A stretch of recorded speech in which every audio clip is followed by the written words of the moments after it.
Welcome to Two Tall Guys Talking Sales. I'm your host for this session. I'm Sean. And I'm Kevin. And together we're going to talk about a unique problem that you might be having in your sales process and your sales world. This 15 minutes is designed for salespeople, sales managers, and CEOs of the company that are trying to increase their revenue and trying to be more productive in your sales processes. So let's get started. Welcome back to Two Tall Guys Talking Sales. Today we have just Kevin and Sean. We've had a guest here the last couple of weeks, but now we just have Kevin and Sean talking about how to grow your business. And Kevin and I were doing a little talking in advance of the meeting. We're talking about what we were going to talk about in this podcast. And Kevin, I call it just building a new pipeline or building business. I think you called it net new pipeline growth. And I think the audience would really like to hear from you as to what your thoughts are on this subject and just kind of dig into that and explain what you were kind of like talking to me about earlier. Sure, Sean. And it's always good to be with you here. I love the back and forth kind of play here, but this is a topic that's really important to me. I think it's important to not only our listening audience, but it's important to our current, past, and future customers. How do you build a net new pipeline?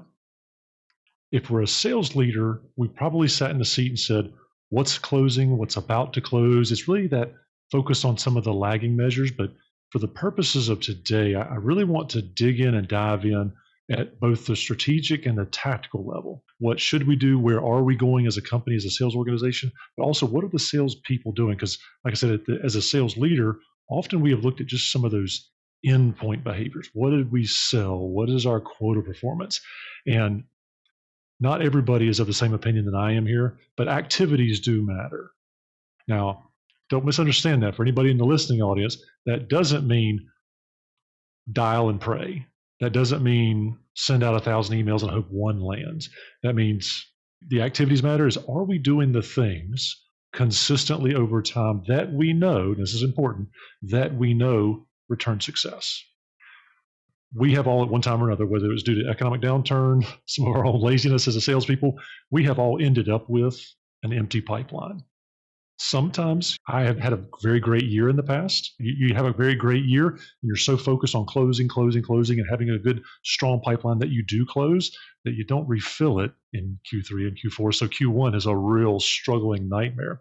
That is a reinforcement to say, especially if you've got a high performance team that's really closing a lot of business now, let's make sure as a leader or an owner of a company that we're looking at the earlier stages, making sure we have enough in the pipeline, or we're having enough conversations with peers for referrals. We're doing some very targeted, well-researched outreach with a good value proposition to the right type of ideal client and the right persona within that client. That's the kind of activity I'm talking about. Now, I am not a fractional VP of marketing. I'm a fractional VP of sales. Sean and I talk about this a lot. I'm trying to connect sales and marketing together. Sales and marketing should be complementary, not adversarial. They should not be fighting in the boardroom about MQL versus SQL and We should not be fighting about total addressable market versus sales obtainable market. We've got to dispel all the ideas as leaders that, hey, we're not in competition with marketing for customers. The company, our whole goal as sales and marketing is to acquire and retain customers. In doing this, we have to do the things that we know to do. What does this look like for a sales leader? How do you ensure that your team is focused on the right activities that drive success? My hypothesis is that we need to focus on the people and their qualifications. So when I'm talking to salespeople, I'm asking questions like, you have a new prospect, and I'm glad that you have a discovery meeting, but tell me this first. Before you ask somebody to go in and help you scope out a project, are we talking to the right people at that organization? Or are we just talking to the people that are talking back to us? If we're talking IT solutions to someone in distribution, that's probably not the right fit, unless it's a warehouse management solution, in which case we need both IT and distribution or fulfillment. If we're talking about products in a rep agency network, a manufactured product that we're selling downstream to a dealer, to a endpoint, to a big box, something in a 2 or 3 step distribution. Are we talking to procurement managers? Are we talking to strategic operations? Are we talking about company growth? And do we have design plans? Like, do we have all the right people in the room to make a well-informed decision, because we've probably also all been, if you're a salesperson and you're in a situation where you've got a big ticket item or a long sales cycle and you got one person you're talking to, I can guarantee you unequivocally that you don't have enough people in the room. That's the kind of activity that sales leaders, I want you to be able to call out and say, Mr. and Mrs. Salesperson, who else should be in the room to make sure that you win the deal, that we win the deal, that they get a good value for the money that they would spend with us? We've got to stop constructing just quota attainment, and we've got to start constructing purpose-built sales meetings that are incremental and integral to a process. Now, if you're going MedPick or SOAR or BAND, it doesn't matter what qualification method you were using, there's always an authority piece in it. There's always a paper process in there, a procurement process in there.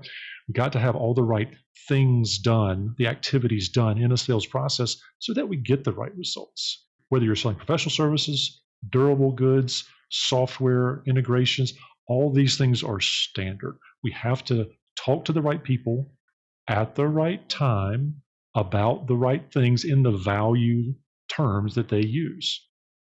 Now, that last piece is really key. What I mean by value terms that they use, that's kind of a sterilized way of saying, hey, what is their value proposition to their customer? What are they guaranteeing? How are we helping them with our product or solution fulfill their value proposition to their customer? Because I can guarantee almost across the board that if and when we are selling to a prospect or customer, they are thinking about what they're going to do with it. They're not going to buy from Kevin or buy from Sean or buy from you just because we're nice people. We are, but that's not a compelling reason to buy. What does our product or solution do to help them? Now, sales leaders, I'm talking to you right now and your owners, KPIs are important, right? For sales people, they need to have initial conversations. They need to have networking conversations. They need to be growing their personal and professional brand and network via LinkedIn, via chamber events, via something. Whatever is properly relevant to your industry is where you need to be and where they need to be. There are many industries out there that don't have trade shows. There are many that do. As a sales leader, it's your job to know where's the best use of your sales team's time with respect to trade shows. It's very important for you to have a sales process in your CRM that maps to the customer buyer journey and that you're measuring conversion. And when I say measure conversion, how many leads are coming in? How are you qualifying them? And what activities are happening in that qualification stage that allows you to move them to a discovery or a pilot or some sort of scoping stage. And from there, what are the time-based things that you need to do to close a deal on time? Because it's not your time, it's the customer's. We need to be thinking through all of these net new pipeline growth metrics to drive sales success. It's a developmental pipeline. I didn't say how do we sell more to existing customers. I'm talking about how do you grow your business? Because all of this ends up, and this podcast is a December-based podcast, but all of this ends up on your forecast in some way, shape, or form. My hope is that you've already done some thinking about your forecast, but then again, sales leaders, when we're thinking about the forecast for next year, what thought and brain power have we devoted to that net new pipeline? If I were to walk into your front door today as an investor in your business, and I were to say, how much of your business next year is going to come from your existing clients or net new clients, you should be able to tell me either dollars or a percentage. If you're going to be a $10 million business, is 10% a realistic number for you to grow next year? Can you sell $1 million worth of new business? Maybe the answer is yes, maybe it's no. And if it's yes or no, what's the likely product that person or group of customers would buy from you as a first product? When people buy from Sean and I, they buy for a number of reasons. As salespeople, and Sean and I own our businesses, we're our own sales leaders, but we have to hold ourselves accountable to, are we selling the right product to the right customer at the right time? Some of my customers don't need sales leadership. They've got great sales leaders, but they need help connecting the sales process and the CRM to a sales playbook. Some people have great marketing, a great product, great quality, but they don't pick up the phone or go to a networking meeting, so they don't have enough net new connections or contacts to usher in the right ideal client profiles. I have been guilty of in the past going and talking to the places that were comfortable or fun as a networking event, as opposed to where my ideal client hangs out or gathers their information. These are all the activities we should be measuring as sales leaders and salespeople. If you're struggling to build that net new pipeline, this is where I want to challenge you to think about where you're spending your time. If your ideal client is a purchasing agent in a mid or large size company, they're probably not hanging out at the chamber event. If your ideal client is the owner operator of a small business, maybe you're in investments, maybe you're in staffing. If you're spending your networking time and your outreach time and developing content online to build your personal and professional brand, and the audience that would read that is not your ideal client, it's probably an area for you to investigate and improve on for next year. Now, I told Sean, I was like, man, this was a really great conversation we had offline, and that's why we're having it kind of out loud. And it's somewhat of it's 100% of a monologue at this point. But the idea is that, hey, we're at a critical time here. We're on the heels of a lot of interest rate increases and potential decreases. There's lots of global conflict going on. There's hotbeds of money being invested in different industries right now.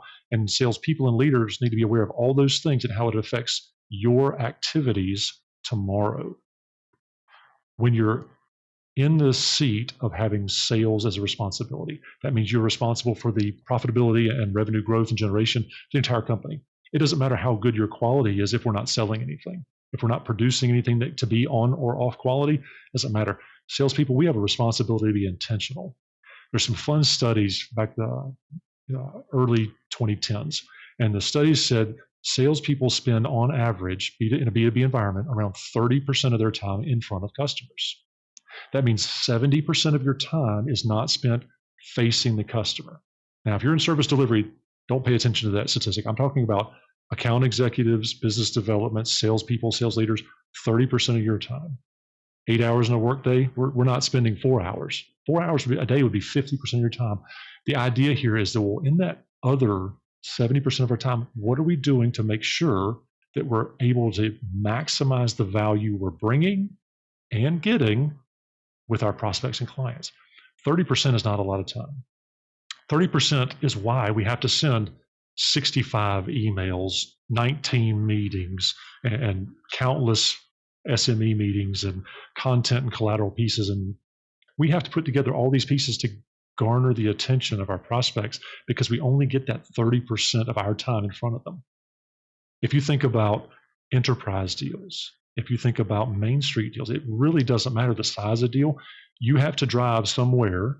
You have to get online virtually to get somebody's attention. You have to spend time marketing and messaging to get to that 30% of your time. Doesn't matter if you're in person or virtual. You've got a commitment to creating enough relevant content via activity to get in front of right people.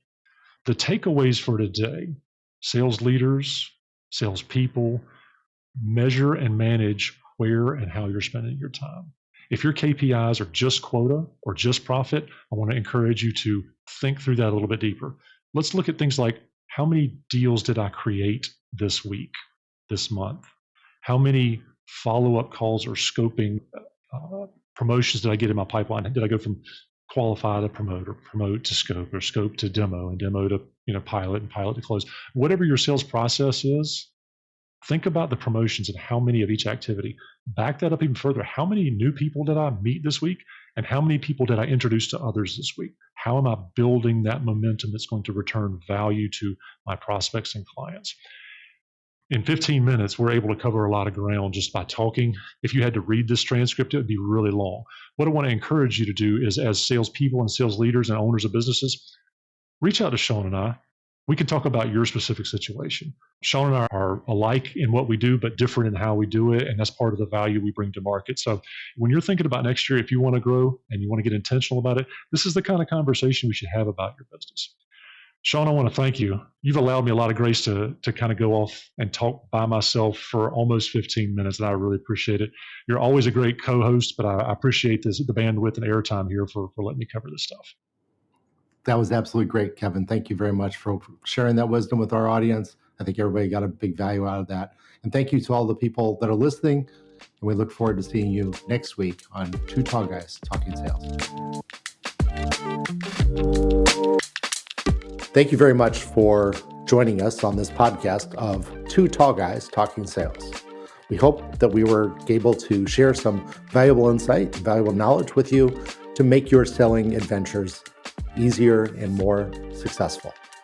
Please join us every week. We drop these on Tuesday afternoon at 4:30 p.m. Eastern Time. Please subscribe to us in your favorite podcast player. Also, please join us on LinkedIn, where we do a CEO workshop. And that CEO workshop is dedicated monthly to big questions that CEOs are having and how to grow their business and drive sales. You can find us on LinkedIn. Just search for Two Tall Guys Talking Sales. Thank you very much. Have a great day.